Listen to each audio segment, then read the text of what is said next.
হে everyone, আসসালামু আলাইকুম। Welcome to Prabhas daily life blog. Promo দেখে বুঝতেই পারছেন যে আজকে একটা ফুড ব্লগিং হতে চলেছে। অনেকদিন পরে একটা ভিডিও নিয়ে চলে আসলাম।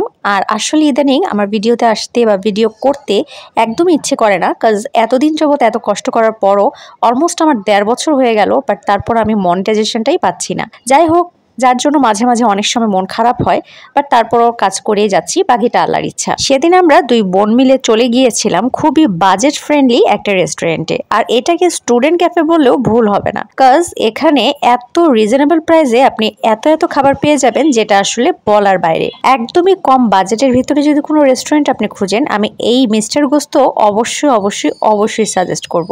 আর হ্যাঁ, এই ক্যাফের নাম কিন্তু মিস্টার গোস্ত। যাই হোক, আমি এখানে এসে সেরে বার্গার নিয়ে নিয়েছিলাম কোল্ড কফি, আর সেই সাথে সাব স্যান্ডউইচ এবং আমার all time favourite fried rice platter. But আমি এবার প্লেটার না নিয়ে নিয়েছিলাম হচ্ছে ফ্রাইড রাইস বোল। এই সবগুলো আইটেমের ভিতরে আমাদের কাছে বেশি ভালো লেগেছিল হচ্ছে এই সাব স্যান্ডউইচটা। আর এটা এতটা ক্রিস্পি এবং ভিতরে এত বেশি পুর থাকে যে খেতে অনেক মজা লাগে। আর এটা আসলে অনেক টেস্টি ছিল। 150 থেকে 150 বা 170 টাকার ভিতরে আপনি এটা পেয়ে যাবেন। আর এটা এত সুন্দর একটা হার্ট শেপ করে দেয় যে দেখতেই কিন্তু মন ভরে যায়। আর এই চিকেন চিজ সাব স্যান্ডউইচটার প্রাইস পড়েছিল 160 টাকা, এবং এটা কিন্তু পরিমাণে অনেক বেশি। চাইলে কিন্তু 2 জন মিলেও এটা শেয়ার করে খাওয়া যাবে। আর সেই সাথে আমরা যে বার্গারটা নিয়েছিলাম সেটা ছিল হচ্ছে চিকেন চিজ বার্গার, এবং এটার প্রাইস পড়েছিল 170 টাকা। আমি যে রাইস বোলটা নিয়েছিলাম সেটার প্রাইস ছিল 130 টাকা। আর কোল্ড কফিটা অনেক বেশি মজা ছিল, প্রাইস ছিল 80 টাকা। আর সেই সাথে নিয়েছিলাম সফট ড্রিঙ্কস। ফ্রাইড রাইসের টেস্টটা ছিল অ্যাভারেজ। আর এই এত অল্প বাজেটের ভিতরে আসলে এর চেয়ে ভালো টেস্ট আশা করাটাও ভুল। আমরা তো অনেক খাওয়া দাওয়া করলাম, গল্প করলাম, আর সেই সাথে একটু ড্রিঙ্কসও নিয়েছিলাম। আমি একটু সফট ড্রিঙ্কস খেয়েছি। আর এগুলো খেতে খেতে অনেকটা সময় পার হয়ে গেল। আর তারপরে আমরা আরো কিছুটা বাসার জন্য নিয়ে গেলাম, এবং বাসার জন্য কি কি খাবার নিয়েছিলাম সেটাও অবশ্যই ভিডিওর শেষে আপনাদেরকে আমি দেখিয়ে দিব।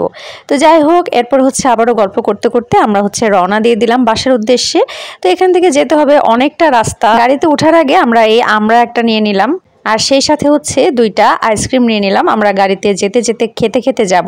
আর এটার আসলে মজাই আলাদা। আগে যখন স্কুল বা কলেজ থেকে ফিরতাম, এরকম আইসক্রিম খেতে ফিরতাম, সেটাই আমরা আলাপ করছিলাম এবং ছোটবেলার সব স্মৃতিগুলোই আসলে মনে করছিলাম। এরপরে গল্প করতে করতে আমরা কিন্তু বাসায় পৌঁছে যাই আলহামদুলিল্লাহ। আর এরপরে হচ্ছে আমি আপনাদেরকে দেখিয়ে দিচ্ছি আমরা কোন 2টা আইটেম নিয়ে এসেছিলাম। আমরা মূলত এখানে 2টা আইটেম নিয়ে এসেছিলাম। তার ভিতরে আমরা নিয়ে এসেছিলাম হচ্ছে চিকেন ললিপপ। আর এই চিকেন ললিপপটা যে এত বেশি টেস্টি ছিল সেটা আমরা ওখানে না খেয়ে ভুল করেছি, বাট তারপরও ভুল হয়নি, বাসায় এসে সেটা খাওয়া হয়েছে। বাট নেক্সট টাইম গেলে আমি এটা অবশ্যই নিব। আর এটার রেসিপিটাও আমি ওনাদের কাছ থেকে শুনে এসেছি। ইনশাল্লাহ কোনো একদিন বানাবো এবং আপনাদের সাথে রেসিপিটা অবশ্যই শেয়ার করব। আর নিয়ে এসেছিলাম সেই সাব স্যান্ডউইচটা যেটা আমরা খেয়েছিলাম। তো যাই হোক, আজকের ওভারঅল ব্লগটা কেমন লেগেছে অবশ্যই সবাই জানাবেন। আল্লাহ হাফেজ।